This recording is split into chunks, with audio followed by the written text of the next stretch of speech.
You have found yourself on another episode of Locked on Bulls. In today's episode, we're going to talk about Alex Caruso making first team all defense, grading Coby White season, and Tyus Jones being a trade target for the Bulls. We'll get into all that and more on today's Locked on Bulls.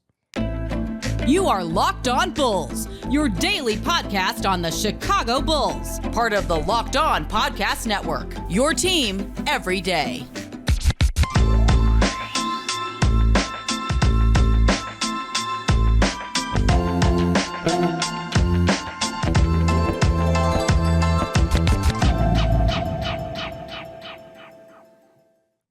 Thank you for tuning in to Locked on Bulls, member of the Locked on Podcast Network, where it's your team every day. Today's episode is brought to you by Gametime. Download the Gametime app, create an account, and use code LOCKEDONNBA for $20 off your first purchase. Last minute tickets, lowest price, guaranteed. That's Pat the Designer, host and creator of the Windy City Breeze. I'm Haize, host and creator of Chicago Bulls and Chicago Bears Central. Pat, let's get into the topics for today, man. Alex Caruso, first team all defense, brother. How you feeling about him? Hey, shout out to Alex. I mean, listen, it's like when I did my evaluation of him, or did we do it together? We might have did Alex together. No, that was your solo. Did I do it solo? Yeah. Either way. The thing with Alex for me is that when you saw him guarding the players that he's supposed to be guarding, ones, twos, threes, he's a phenomenal defender. So I'm not surprised that he got first team all defense in the slightest. I think that you see him get cooked a lot more when you see him trying to guard the fours and the fives. I think that here's the thing at the end of the day. Bulls fans have issue with Alex Caruso for what? Because they don't watch the actual basketball game, too. Yeah, you talk about offense. Yeah. You didn't pay Alex Caruso to come here and put up 20 points a game. Yep. I don't care if he worked on his three-point shot in the offseason. I don't care if he worked on his facilitating in the offseason. You paid Alex Caruso for what he is here doing. You got him for what? What do we say? $36 million over 4 years. Over 4? Yeah. That he is a top-tier defender. He's a player that you really do. I need to see more from him on the offensive end? Maybe, right? But like, I don't need to see 30 points a game. What I have him here for, I am happy that we have him here for, and that's the defensive end of the ball, bringing that defensive intensity, being that frontline guy that's going to be able to step up and take on pretty much whatever challenge Billy Donovan throws at him, including centers, right? Like we watched him. I mean, literally, we watched him guard Pascal Siakam.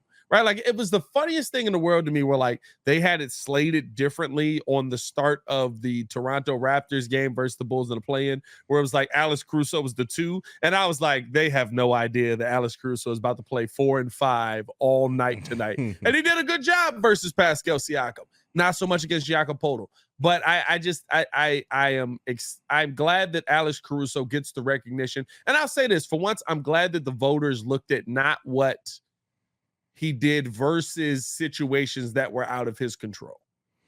I mean, and that's a great point as well, because I think, and even Alex Caruso did pretty good job guarding fours for like at least 2.5, sometimes even 3/4. But but at some point, just length is going to get to somebody who's like guarding somebody clearly like 3-4 inches taller than them with wingspans way longer. Like it just happens, and I would love to get to see a full season of Alex Caruso just getting to play the position that his natural position, guarding ones and twos and some threes. I think at that point, if you're looking at that, not only is Alex Caruso could be is going to be on an all defensive team voting, we're talking about a defensive player of the year candidate if he's able to just do that and focus on those things. Unfortunately, because of the roster construction that we have here, he's forced to guard more than that. And to his credit, he does a pretty okay job more times than not, it's to the best of his ability. So, you know, we'll see if that changes with this team going forward. But Alex Caruso deserves every bit of the accolades that he gets. Joining him on that first team, Evan Mobley, Brook Lopez, Drew Holiday, and Jaren Jackson Jr. Those are all players that I think people recognize what they do defensively. It just really seems like Chicago fans just don't. I see so many things of move Caruso. He doesn't bring anything. And like you said, it's always quoting offensive stats. And it's like what Alex Caruso does not show up on the stat sheet for the most part. And so you got to watch the game to really appreciate it. And I think Alex Caruso is the perfect player for people who actually watch basketball and can break down things that are going on the basketball court other than just the highlight dunks and shooting that that players do. And so I love Alex Caruso. I love what he brings to this team. I just hope that, what changes this offseason can put him in a better situation so that we can really see what he's amazing at doing.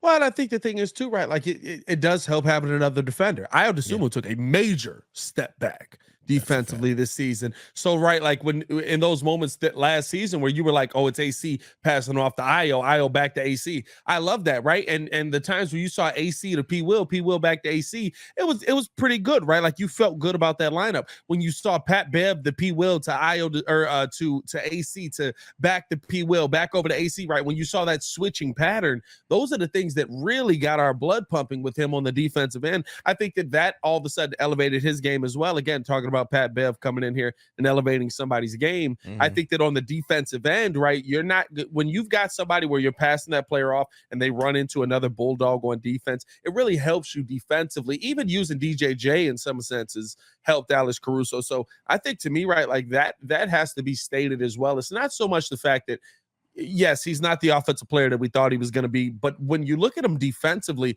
a lot of times Alex Caruso stuck to his man. But if a screen comes and somebody else has to pick him up and a bucket is scored off of that, we'll look at Caruso and be like, well, why didn't you get over? No, that's not the case. Somebody else has to step up. When Pat Bev did it, when P. Will did it, when DJJ did it, again, second half of the season, Javonte a little bit, second half of the season, you're talking about guys that all of a sudden were there able to help out Alex Caruso on the defensive end. And at the most part, right, if I switch off into P. Will, I don't want to be on P. Will, so I'm going to switch back to Alex Caruso. It's not a better situation, but now you get to see Caruso take advantage one-on-one.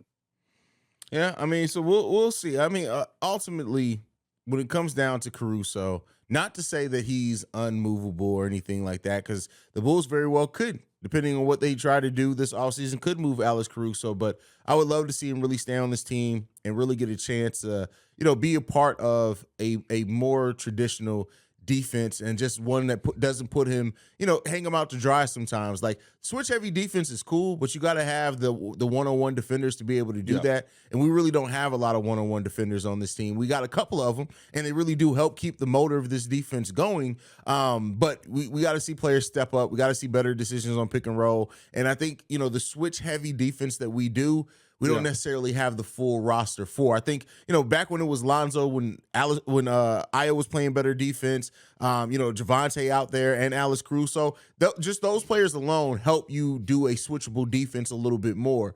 We're missing key cogs of that, but we kept that same system. So it's so interesting to me when you look at what AC was able to do, right? And to me, right, like I look at if you're able to hold on to him or the people that want to get rid of him, right? Like, if you're able to hold on to AC, to me, you're talking about a player that is a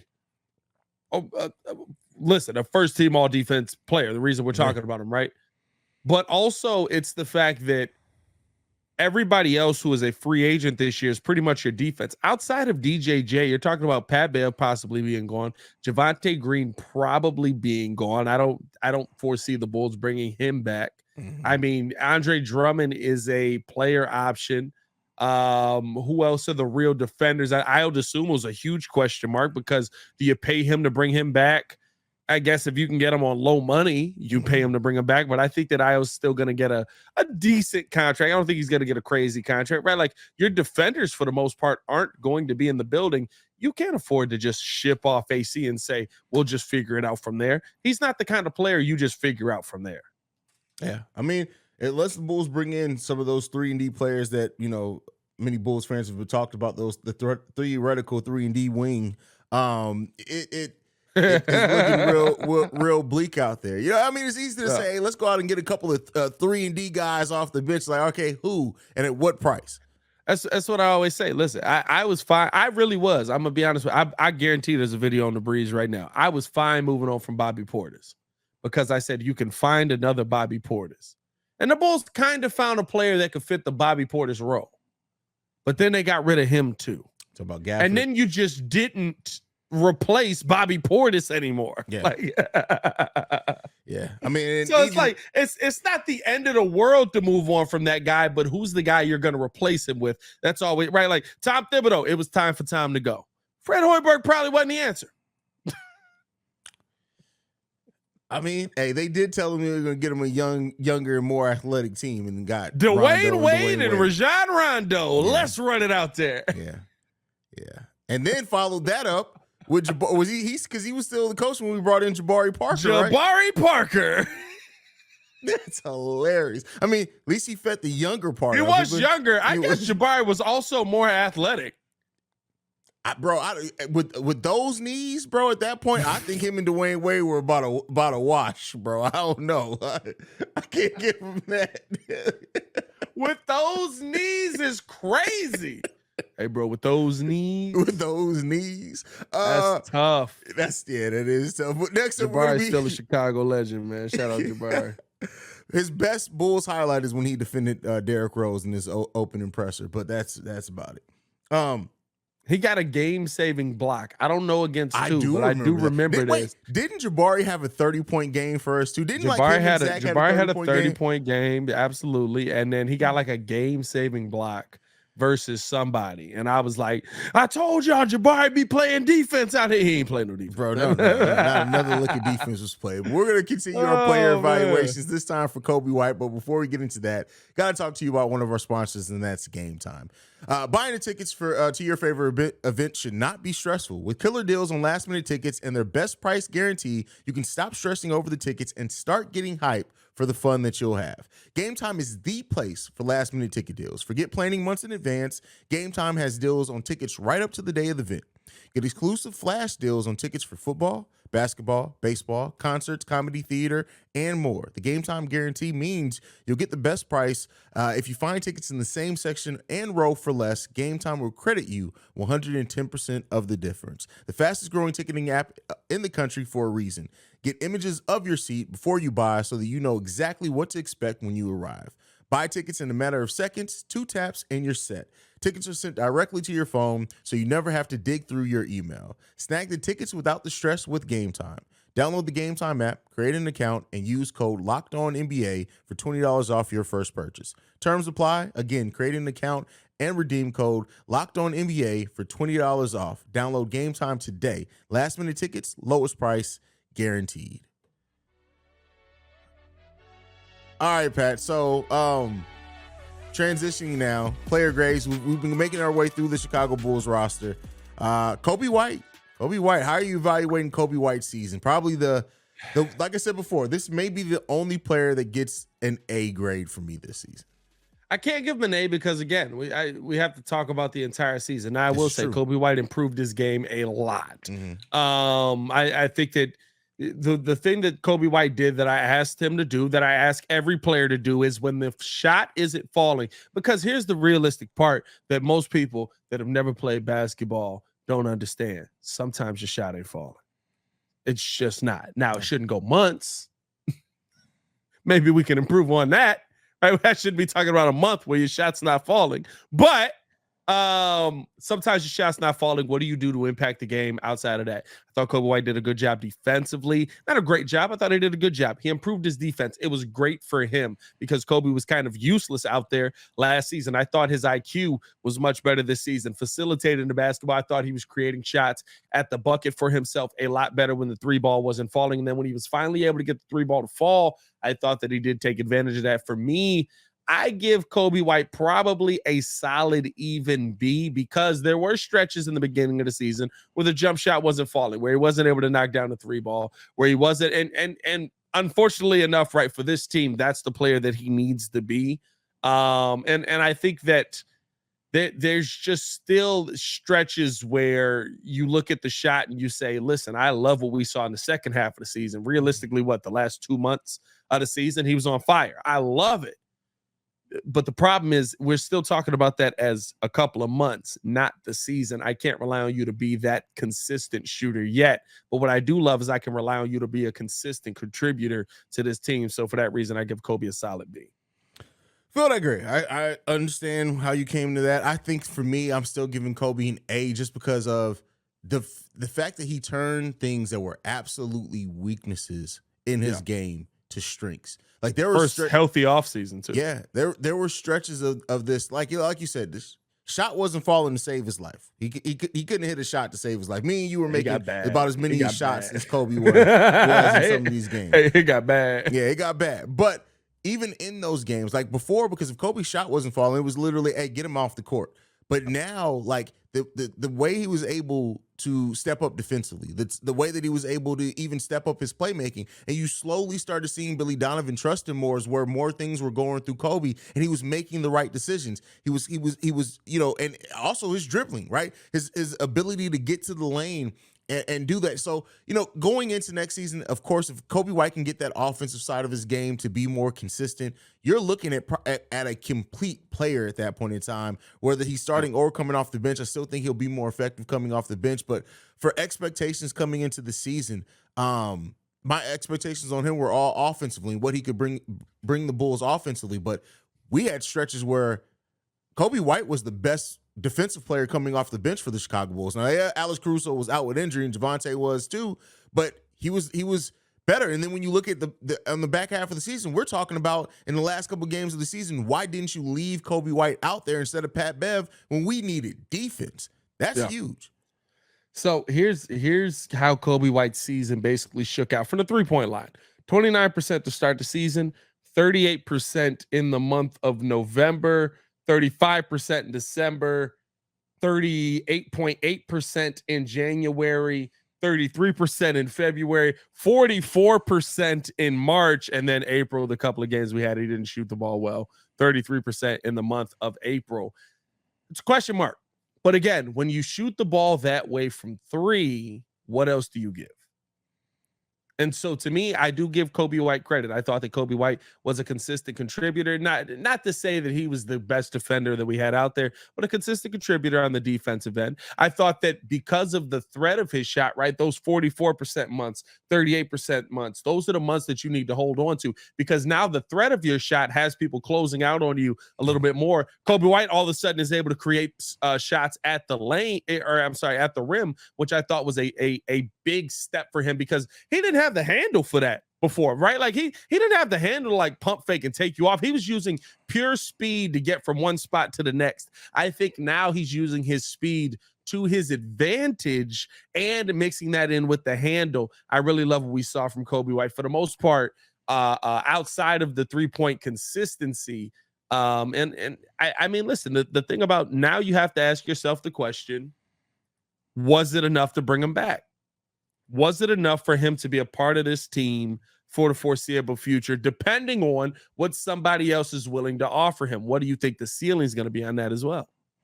I mean, I think he's done enough. I think because even when you really look at it last season too, like he started making steps defensively as well last season. Now, it wasn't what we saw this season and not consistently enough, but I think Coby's done more than enough to be brought back. I think you still want to factor in, you want to be reasonable. You don't want to say, hey, Coby, because you had such a solid season and a great second half of the season, we about to pay you $19 million out here. But I think I wouldn't.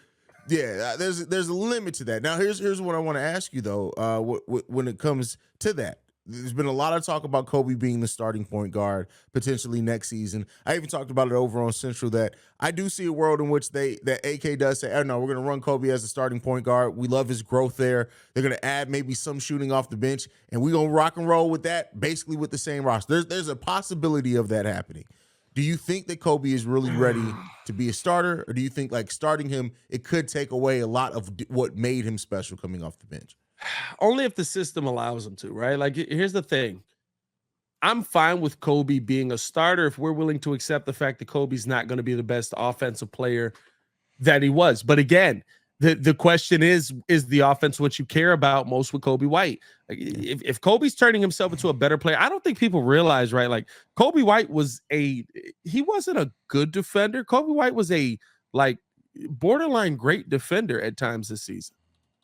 Like, so if you're okay with throwing him out there, right? When you look at his defensive rating, and I know y'all know how I am with all of these rating systems and all this stuff. When you look at his defensive ratings by months, there's times where he's on the court where Coby White is posting a 113 defensive rating. We give praise to Dillon Brooks. Dillon Brooks made a second All-NBA team, or all defense, definitely didn't make All-NBA, second all defensive team, and he had a 114. So if you think that Coby White's going to continue to give you those moments where, yeah, he is the better player. I mean, if you look at his month by month breakdown, bro, Coby White had a month where he was at 111.8 defensive rating. A month.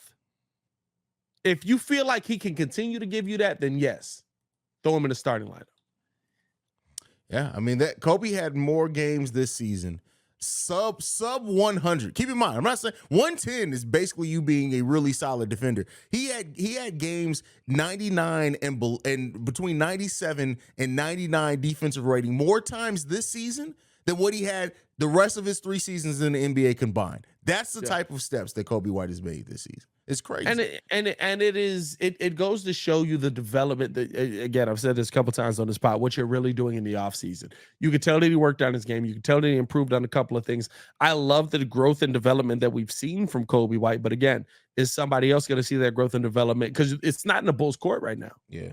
Right. Like if somebody says, hey, listen, I'm gonna give Coby White $90 million over 5. Giving him 90 over 5?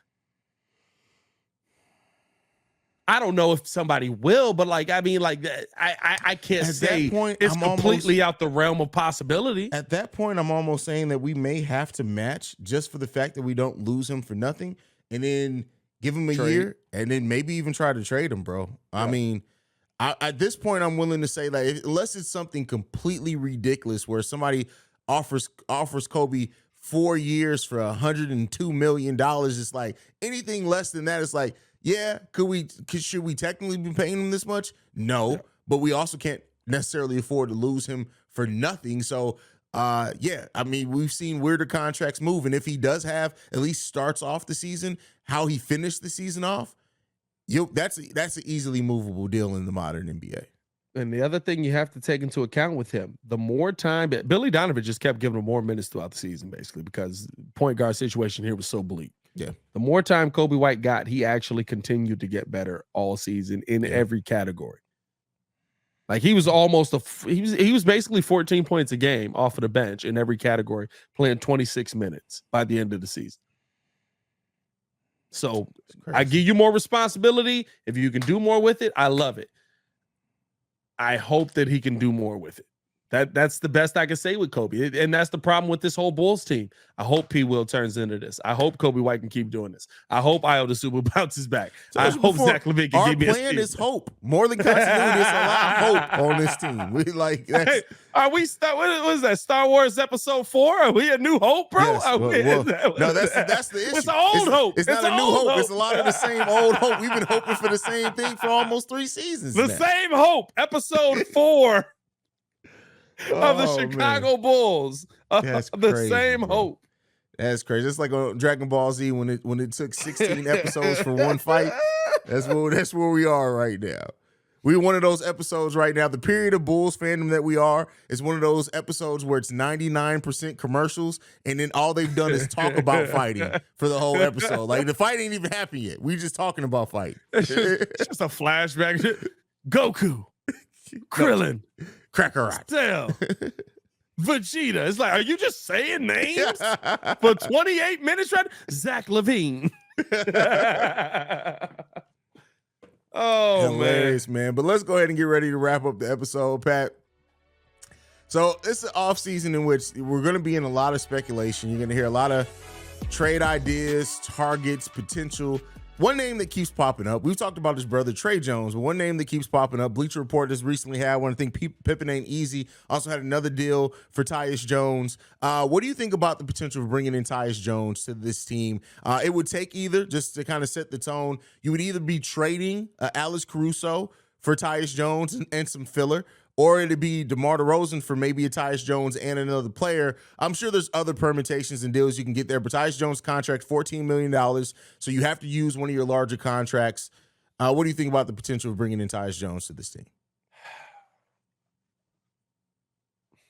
I like Tyus Jones off of the bench. Okay. Does a starting role change his game? Right? Like Tyus Jones, again, he comes in. Are you I think it's the conversation we just had. Are you better off just sticking with Coby White? Because realistically, you've got a guy that's going to come in, that's going to be able to knock down the three ball, that's going to be able to come in and facilitate. But I can't sit here and say that I've seen Tyus Jones in this. I guess I have seen him in a starting role, but it's a similar starting role as Coby, right? Like, Ja Morant is the guy ahead of him. Mm-hmm. Versus Tyus Jones having the reins for 82. It's not to say he can't do it.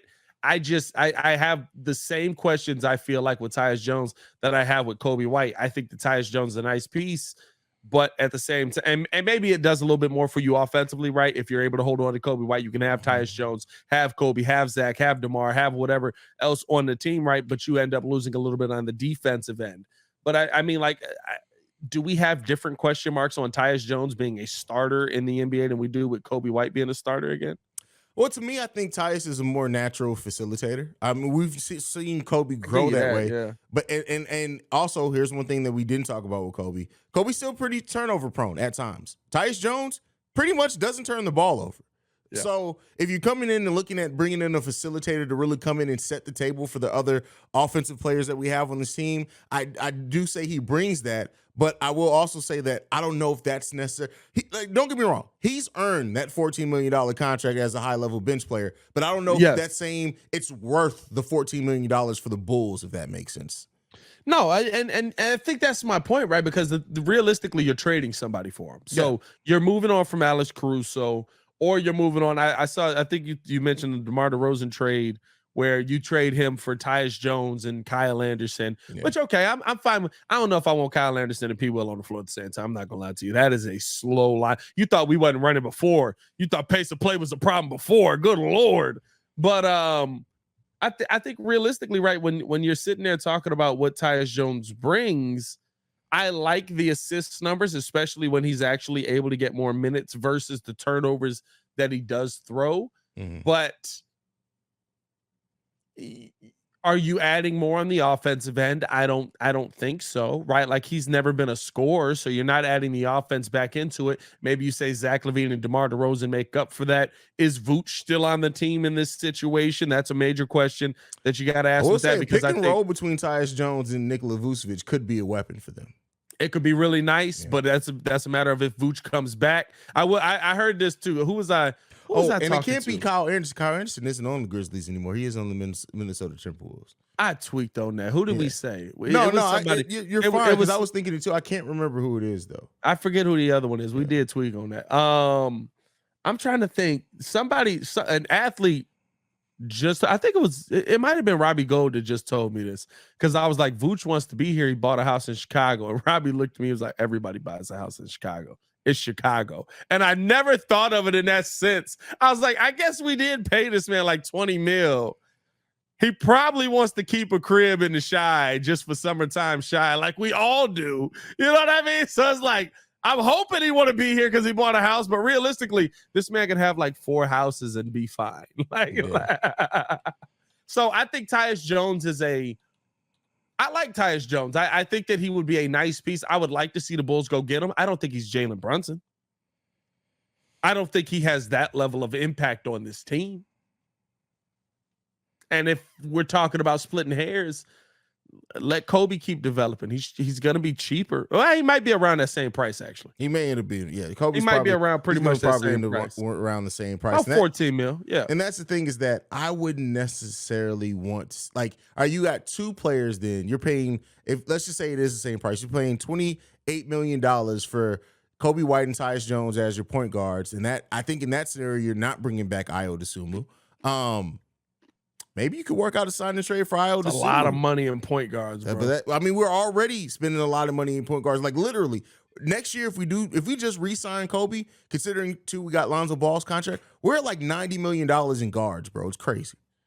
It's so much money just in the point position. I mean, you're at what? You be at what, 36 million, 38 million?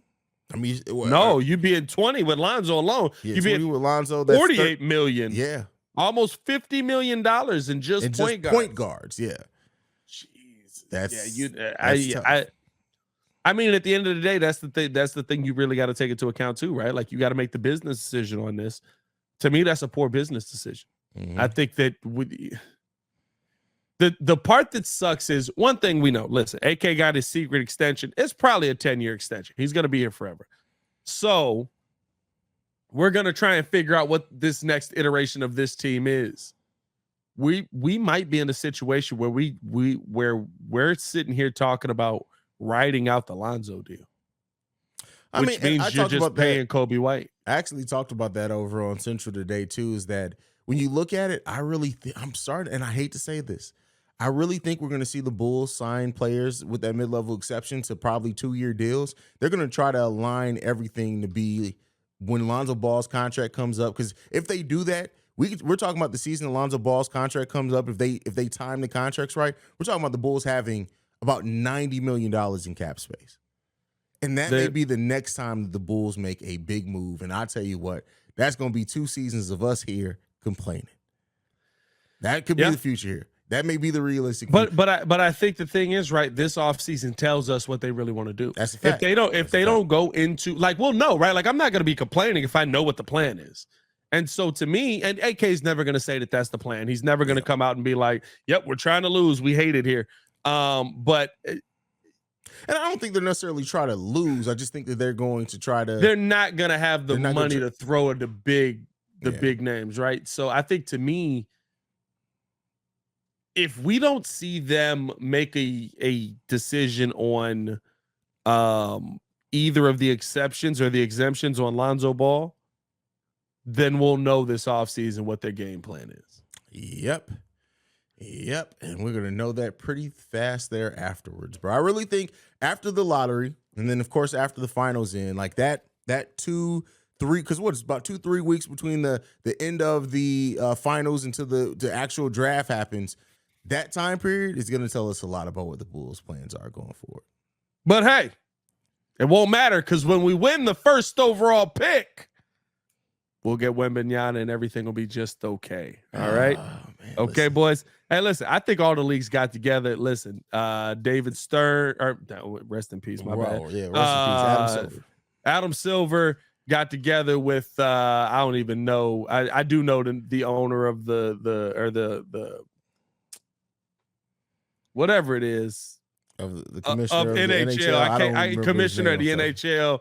Is it Beckman? Is it Beckman? I think it's Beckman. And then they got together with Goodell and they were like, hey, listen, we got to get Chicago back in here. Like, I don't know what we got to do, but we got to get Chicago back. Send them some help. Goodell sent us Ryan Poles. That's pretty much what happened. That's what I'm saying out there. You think he also got on the phone with Lovey? He was like, Lovey, you about to get fired. I love it. Make sure win that make game, sure you baby. get them win that game. Win that game. But all right, bro. That's it for us for today. Hey, man, follow us on everything at Locked On Bulls. You can follow me on everything at Pat the Designer. Appreciate you guys for showing love. Absolutely. Y'all make sure y'all go support Pat also on the Chicago Bears podcast over at ESP 1000. Just realized I forgot to plug that at the top of the show. Don't forget to go support my guy over there. You guys can follow me at CEO Haize, at CEO Haize. And thank you for making Locked On Bulls your first listen every day. Join us tomorrow as we'll continue our player evaluations and any news that happens to drop with the Chicago Bulls. We'll break that all down as we go. We're going to be here every day, even during the offseason. Before Pat the Designer, I'm Haize. This has been Locked On Bulls. We out, y'all. Peace.